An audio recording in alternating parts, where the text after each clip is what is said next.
The elevator died between floors, and the dark rushed in before Elena could breathe. On the Almost other there, I side of the got you. door, his voice was the only calm thing left. After a day like today, this Elena, quiet is almost I've too got you. loud. Tell me So about why it. did trouble suddenly feel Sometimes like the the silence safest screams place louder she'd than the ever been? chaos. Before we dive in, make sure to hit subscribe, tap like, and share this video. The more voices we reach, the louder these stories become. And drop your city in the comments. Let's see where love finds us. Elena Rowan almost turned around and went home the second the lobby doors slid shut behind her. The building was too quiet at this hour, the fluorescent lights humming faintly over polished marble floors that reflected her back at her in pieces, her dark pencil skirt hugging the curve of her hips, the open collar of her blouse showing a soft line of cleavage, her hair starting to frizz from the damp night air.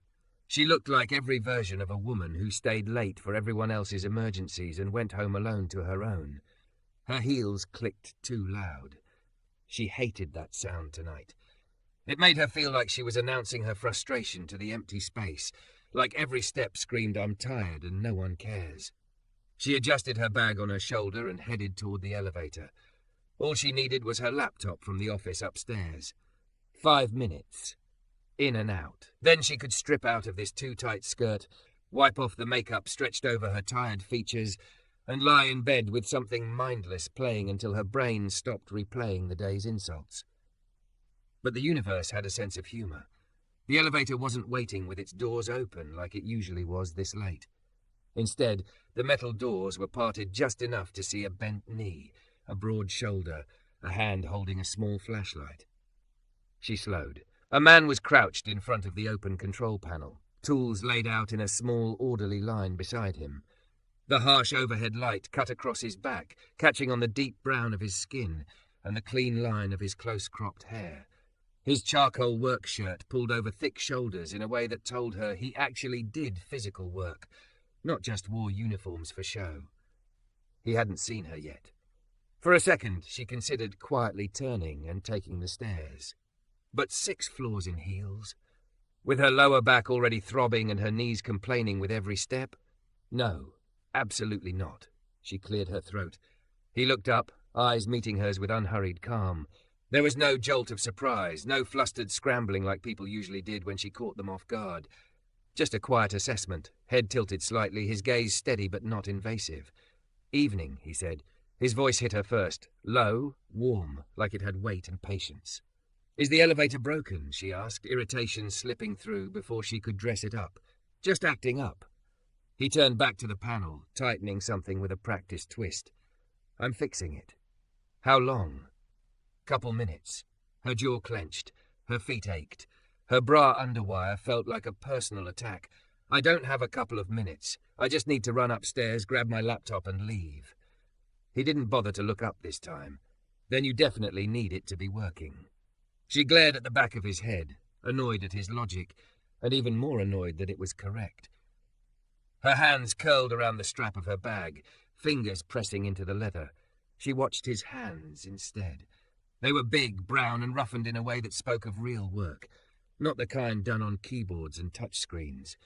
There were faint scars across a knuckle, a small white line on his thumb, but his movements were gentle, precise, almost careful. Something about the contrast made her chest feel tight for reasons she refused to explore. "Do you always fix things at midnight?" she asked, her voice softer without her permission. "Not always," he replied. A small click, a soft hum from inside the panel.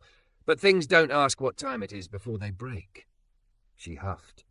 Relatable. That earned the faintest hint of a smile from him, just a small curve at the edge of his mouth, gone almost as quickly as it appeared. He shut the panel with a firm push, then finally rose to his full height, and Elena's breath stalled. He was tall. Taller than she'd realized when he'd been crouched down. His shoulders filled the doorway, the work shirt falling open enough to show a plain black t-shirt beneath that clung to his chest.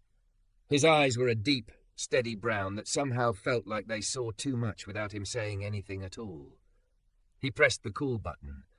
The elevator lights flickered, then steadied into a soft glow. "Try it now," he said. She stepped forward, but the moment the toe of her heel hit the threshold, the car jolted gently in its frame, a little shudder like it was clearing its throat. Her ankle wobbled, Her knee buckled. Her world tilted in one sharp second. She went sideways. Before panic could hit her throat, her hand was on her waist. It happened so fast her mind lagged behind her body. He moved in one smooth step, one arm wrapping around her from the side, fingers spreading over the curve of her hip, thumb resting just beneath the dip of her ribcage. He didn't yank or squeeze. He just held her steady, his grip firm but careful, anchoring her as her heels scraped and then found solid ground again. Her palm flew out, slapping lightly against the elevator wall for balance. Her heart hammered against her ribs. His body heat radiated through the thin fabric of her blouse. "Got you," he murmured. He was close. Close enough that she could smell him. Clean soap, cotton, a faint hint of something warmer like cedar or worn leather. His breath brushed her temple as he held her, and for a moment the quiet lobby felt like a different world. Smaller, safer. Her muscles loosened in stages she couldn't control. "I'm fine," she said, but it came out breathy, not nearly as sharp as she wanted. He didn't move his hand right away. Just another heartbeat or two, holding her like she might still fall if he let go too quickly. Then he eased back, his fingers sliding away, leaving her skin buzzing where they'd been. "You should be careful in those," he said, nodding toward her heels. She swallowed. "Thanks for the expert advice." His mouth curved again, that almost smile. "You're welcome." She stepped fully inside the elevator this time, gripping the rail like she had something to prove. Her cheeks were warm. She hoped the lighting hid it. She pressed the button for the 6th floor. The doors didn't close yet, sensors holding them open while he stood in the doorway, tools in hand, watching her with that same steady calm. "What's your name?" she asked, surprising herself. "Marcus," he said. No hesitation. "Elena." He nodded slightly, like that completed some simple equation in his head. "Have a good night, Elena." The way he said her name made it sound softer than it ever had to her own ears. "You too," she replied, and it felt inadequate. But her brain refused to come up with anything better. The doors slid shut between them. As the elevator hummed upward, she realized her hands were still trembling. She stared at them, at the fine shake in her fingers, at the ghost of his touch still burning into her waist. "Trouble," she told herself firmly. "That man is trouble." She'd spent years building a life where no one got close enough to steady her, where she fixed things for other people and kept her own broken pieces hidden behind sarcasm and competence, where touch usually came with expectations, pressure or obligation. But his hand on her waist had been none of those. Not possessive, not demanding, not impressed or intimidated, just there, solid, calm. For the first time in a long time, being caught didn't feel like weakness. It felt like relief. Marcus didn't cross Elena's mind again until she lied to herself about it for 3 days straight. She told herself he was just another employee in the building, one of hundreds she walked past without truly seeing. She told herself the memory of his hand on her waist was nothing. Just adrenaline, surprise, the aftertaste of almost falling in front of a stranger. But she still caught herself glancing at the elevator every time she came in. The week got worse. Her boss dumped another urgent project on her. A client sent an email that managed to be both condescending and demanding, and a meeting that should have been 40 minutes turned into 3 hours of being talked over by men who explained her own strategy back to her like she'd never heard it before. By Friday night, she was exhausted in a way that went beyond sleep. She made it home at 7, kicked off her heels, peeled out of her blouse, and stood in front of the fridge staring blankly at nothing. Her laptop dinged in her bag. Another email, another demand, another just one more thing. She ignored it. 10 minutes later, her phone buzzed with her boss's name. She stared at the screen too long before answering. "Yeah?" "I need the updated deck," his voice crackled through, impatient. "The client wants it first thing in the morning." "I already sent." "You sent the old version." "The new projections, Elena, the ones we talked about." Her brain scrambled. The updated projections, the new slides, the file she'd left open on her desktop, on the computer, on her desk, at the office. "I'm not near my laptop right now," she said, a thread of desperation winding around her words. "Then get near it," he snapped. "We can't afford to look sloppy. You're the one who wanted more responsibility, remember?" The call ended without goodbye. She stared at the dark phone screen, the words sinking in like stones. You're the one who wanted more responsibility, had always been code for we'll keep taking until you break. An hour later, she was back in the lobby. The building felt different on a rainy Friday. Outside, water streaked down the tall glass doors in thin silver lines. Inside, the air carried the faint scent of wet concrete and industrial cleaner, the hum of the ventilation system louder than usual in the emptiness. She hugged her coat tighter around her, the curve of her hips pressing against the seams of her skirt with every step. Her hair, slightly damp from the dash from her car, clung to her neck. She hit the elevator button and waited. The doors opened smoothly. No tools, no open panel, no Marcus. She swallowed an odd mix of disappointment and relief and stepped inside. The car began to rise with its usual low hum, numbers ticking past in a small glowing line. Her shoulders sagged. She leaned her head back against the cool metal wall and closed her eyes, exhaling slowly. Halfway between the third and fourth floors, the lights flickered. She snapped her eyes open. "Don't you dare," she whispered to the elevator. The car jolted once, a sharp, shuddering hiccup. Then everything went dark. The hum cut out. Silence dropped on her chest like weight. Elena's breath hitched. For a second, she couldn't hear anything but her own heartbeat pounding, loud and hot in her ears. "Okay," she muttered to herself. "Okay, it's fine. Backup power, whatever. Just wait." A faint red emergency light blinked on in the corner, bathing the small space in a dim, eerie glow. The car wasn't moving. The panel buttons were dead. Her throat tightened. She jabbed the emergency call button. Nothing. Not even a beep. Of course, she thought bitterly. Of course. Air suddenly felt thicker. The walls closer. She tried to take a deep breath, but it caught halfway, coming back up jagged. She pressed her palms against the cool metal, her reflection warped beside the blinking red light. "Hey!" she shouted, hating the thin edge in her voice. "Is anyone out there?" Her voice bounced back at her, too loud, too alone. Panic rose, fast and sharp. She hadn't realized how much control meant to her until it was stripped away in a metal box between floors. Her body, all soft curves and strength she usually carried with pride, felt like too much, like the elevator was too small, like the ceiling was too low, like her lungs were running out of room. "Hey!" The voice came from beyond the doors, muffled but steady. She sucked in a breath. "Hello? Elena?" Her heart stumbled. "Marcus?" "Yeah." There was a scrape of something metal. A click. "Power cut out for a minute? You stuck in there?" "Kind of the definition of stuck," she snapped, the panic sharpening her sarcasm. But even as she said it, her shoulders dropped a fraction. He was here. Somehow that alone made the box feel less like a trap. Okay, she could hear him moving, the faint shift of weight, the jingle of tools. "Listen to me for a second. I just need to get out." Her voice rose. "I'm not good with small spaces and no control, and Elena." Her name, in his low, grounded tone, cut through the rising spin in her chest. "Yeah," she managed. "I'm going to get you out," he said. "But I need you to breathe with me first." "I don't." "Right now," he interrupted gently. "In through your nose, slow as you can. I'm right here." She pressed her forehead against the cool wall and squeezed her eyes shut. It felt ridiculous, listening to a stranger's breathing instructions through an elevator door, but the alternative was letting the panic swallow her whole. She inhaled, shaky and too quick. "Slow it down," he said. "Count to 4 on the way in." She tried again. 1, 2, 3, 4. Her chest stretched against her blouse, the tight fabric pressing into her ribs. "Hold it," his voice murmured. 2 seconds. She held. "Now out," he said. 6 seconds. Push it all the way out." She exhaled longer this time, feeling her shoulders sag with the breath. The walls didn't move, but something inside her did. Again, he said. She did. In, hold, out. His voice came with each rhythm, steady, anchored, like a hand at the center of her back, guiding her through a crowded room. "There you go," he said after a few rounds. "You feel the difference?" "A little," she admitted. Her heartbeat had slowed. The buzzing in her limbs faded from sharp alarm to a low hum. "Good," he said. "Now I'm going to manually open the doors. You're between floors, so it's a bit awkward, but I've got you." "That's comforting," she said weakly. "It's supposed to be."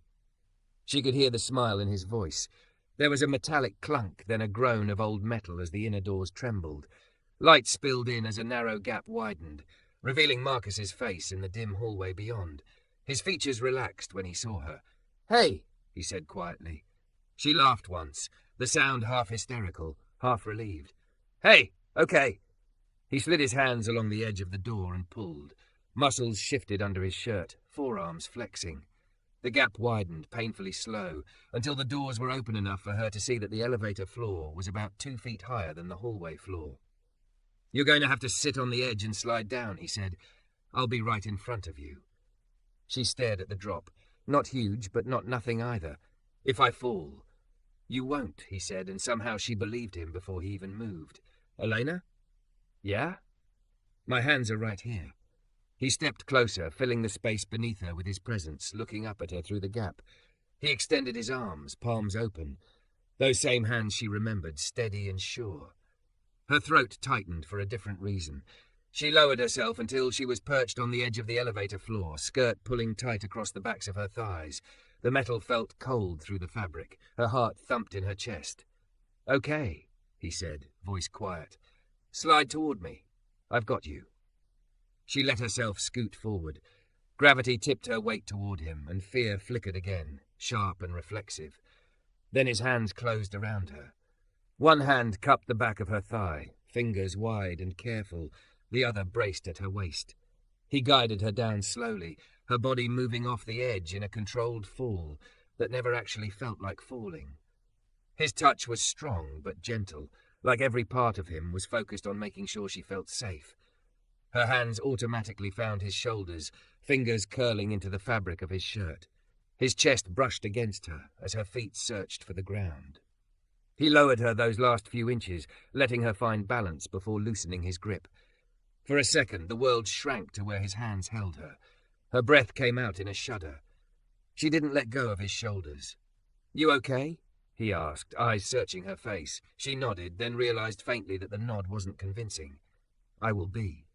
His fingers flexed lightly at her waist, not moving away yet. That was a lot.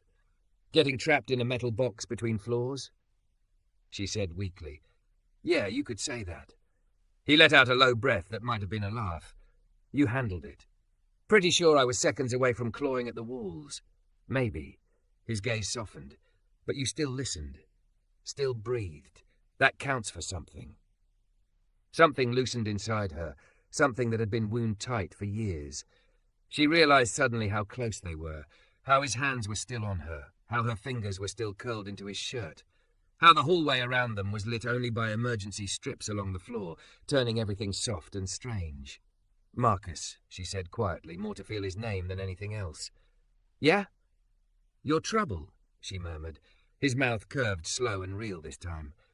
"You keep saying that." "Because it's true." He tilted his head slightly. "Then why do you look like you're finally breathing?" Elena didn't have an answer for his question.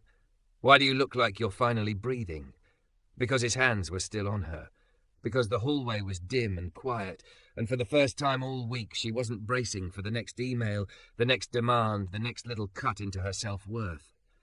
Because his voice had reached her through steel and panic and pulled her back into her body. She swallowed. "I'm not," she said, but the words came out soft, unconvincing.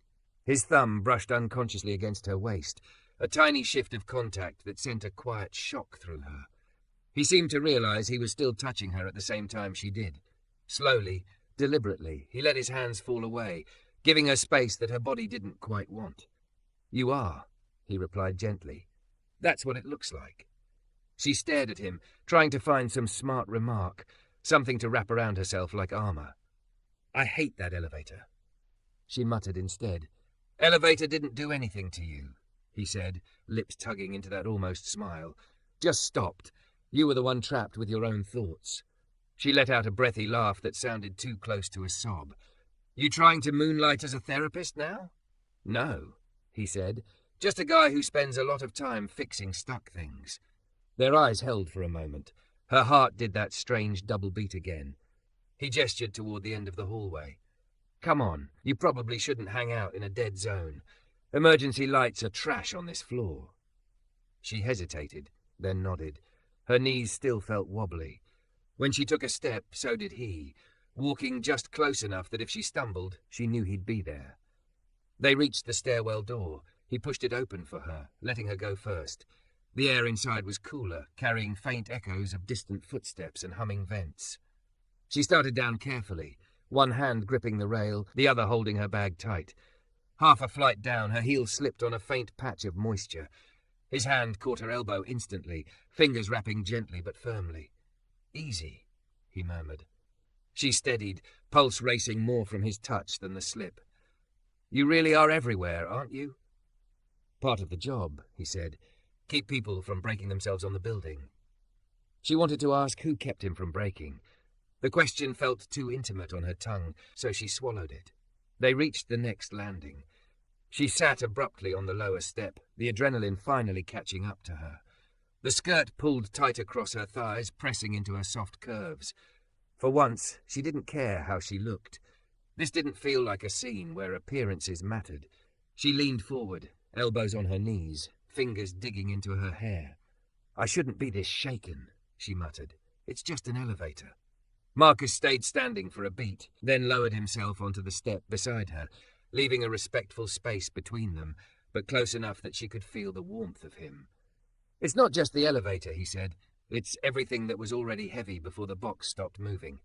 Her throat tightened. "You don't even know me." "Maybe not," he said, "but I've seen you." She shot him a look. "You've seen me? What? Storming through the lobby like I'm about to sue somebody?" He huffed a quiet laugh. "That, yeah, and also coming in with your shoulders already up here." He lifted his hand to mid-neck, like you're ready for the next hit before it lands. Leaving with your jaw clenched like you're chewing on something you wanted to say but didn't. She blinked. "You pay way too much attention." "It's my building," he said simply. "I notice what moves through it." Something in her chest softened, startled by the idea that someone had been paying attention, not to her performance, not to her output, but to her tension. "You ever get stuck somewhere?" she asked suddenly. "Not just elevators, in everything." He leaned back against the wall, gaze drifting to the railing opposite them. "Yeah." "What fixed it?" He was quiet for a long beat. "Stopping long enough to admit I was stuck," he said finally, "and letting someone's hands help before I pretended I was fine." His words fell between them like a key. She stared at her own hands, fingers pressed together, knuckles pale. "No one helps me," she said, more bitter than she intended. "They just hand me more to carry." He looked at her, the weight of his gaze steady, not pitying. "That might be why you're always in that elevator at midnight." She let out a faint, humorless laugh. "Always wanted my life to be glamorous.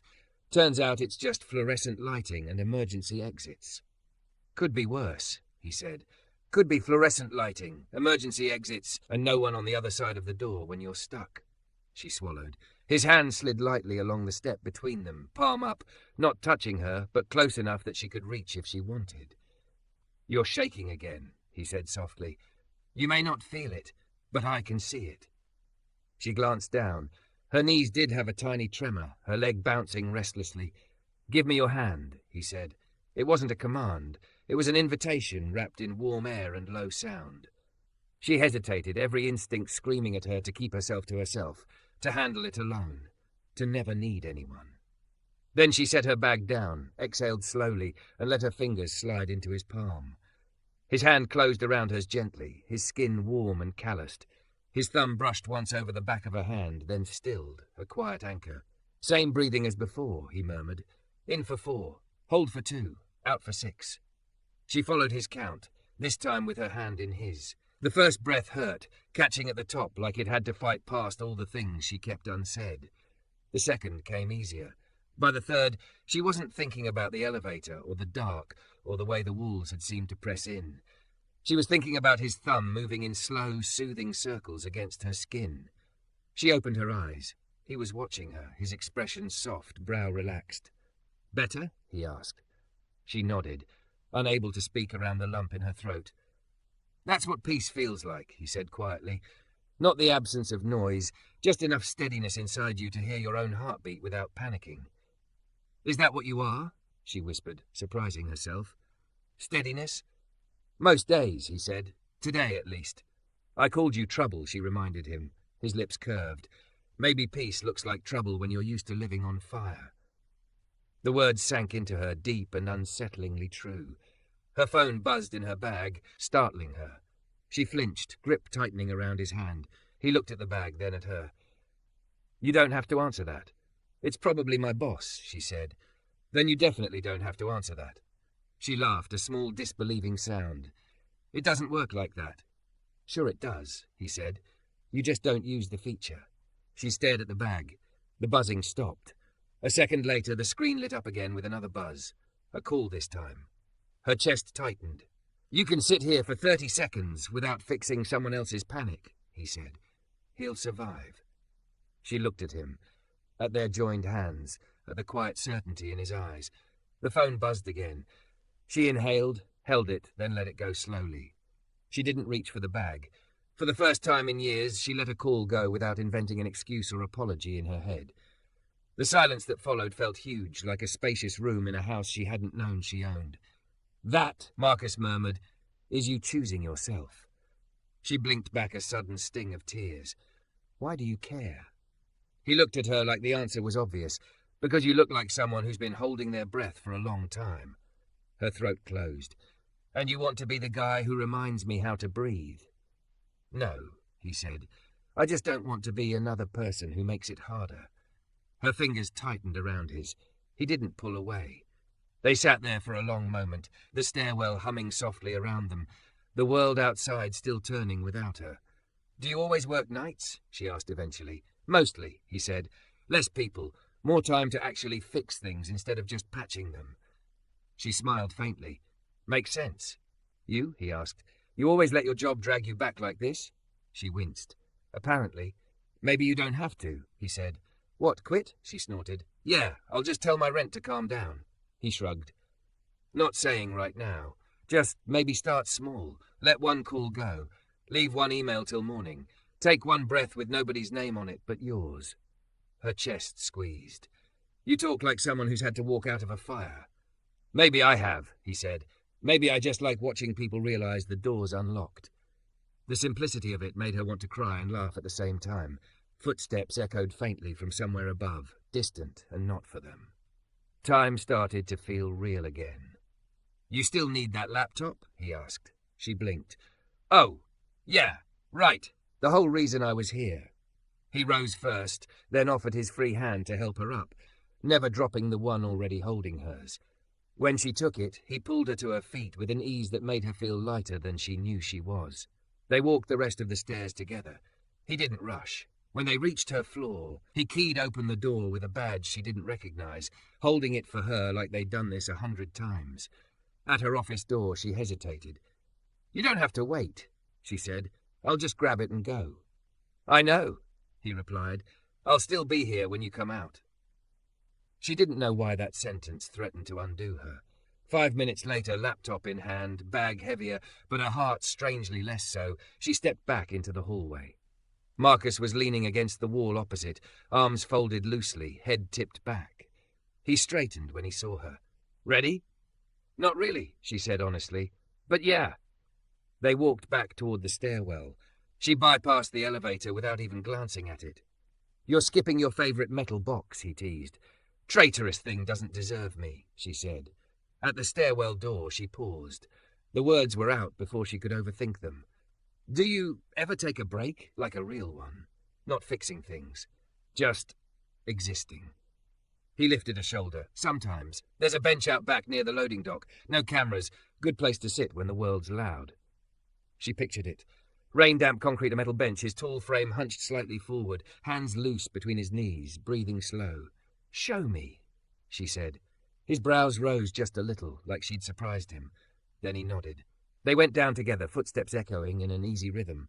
At the door that led to the back, he pushed it open, and cool night air slipped in, carrying the smell of wet asphalt. The loading dock was quiet, lit by a single security light that washed everything in soft gold. The bench sat under it, metal slick with the last of the rain. He wiped it with his sleeve without thinking, then gestured for her to sit. She did. He sat beside her, leaving that careful inch of space again. The night hummed around them. Distant traffic, a siren somewhere far off, water dripping from the edge of the roof. Elena exhaled, watching her breath ghost faintly in the chilly air. Without looking at him, She slid her hand across the bench until her fingers brushed his. He turned his palm up immediately, like he'd been waiting, and their hands fit together in the quiet. "You're still trouble," she whispered. "Probably," he agreed. She leaned back, letting her shoulder rest lightly against his arm, the contact small but real. "But your hands," she swallowed, feeling the way his fingers wrapped around hers, steady and warm. "Your hands feel like peace." He didn't say anything to that. He just held her hand a little tighter, and for the first time in a very long time, Elena let herself believe that maybe, just maybe, trouble like this was exactly what she'd been needing.